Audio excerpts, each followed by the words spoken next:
These insights brought to you by Merseta. Our pipeline has become smaller and smaller because we're competing with the universities for learners who go into other fields, and we don't have the learners coming into the engineering fields and to fields such as the technicians and artisans fields.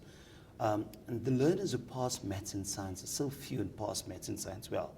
Now the area that we work within shows or requires a good grounding and foundation in maths and science. For that particular reason, we went down to school level where we started working with an identified group of learners who want to pursue a career in engineering studies or become an artisan, and we improve their maths and science while being at school. Apart from maths being a challenge and the pool of students being so small, what other challenges are you as Masutha facing? The greatest challenge is for our community to realize that everybody does not have to become a doctor and a lawyer and a computer operator or to sit with a suit and tie. For us to become a productive country, for us to become a global player in a world economy, we need to improve our production in manufacturing and engineering. And that can only be done if we improve and increase the number of learners in these fields. SETAs have been criticized as being inefficient and a waste of taxpayers' money. Is this the case? No. An emphatic no. I think that people who do not understand training, who do not see the need for training, would go the route of a dinosaur.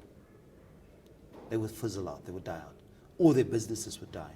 People who understand that need would not criticize the SETAs. Yes, I must confess that 10 years later, SETAs have not delivered what it's supposed to deliver. I confess to that. But if you look at the short history, because in 10 years, many organizations are still trying to establish themselves. The SETA in this case, and SETAs for that matter, 23 of us, 18 of them have got unqualified audit reports, more than any other government department. It has qualified a number of learners. What we need to look at is the impact of those learners and the qualifications that they received in the economy of South Africa. So SETAs, some SETAs, and most SETAs for that matter, have played a role in improving the South African economy.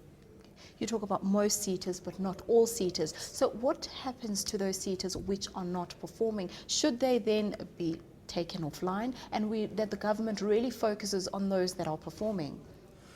The Minister has announced a new SETA landscape. He's done this a week ago.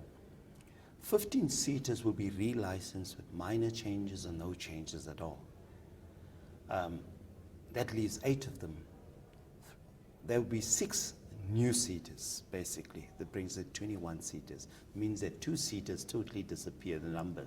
But we actually see 15 SETAs and 6 new ones, which means that the Minister has begun to deal with SETAs that are not functioning effectively. SETAs that the Minister has also identified.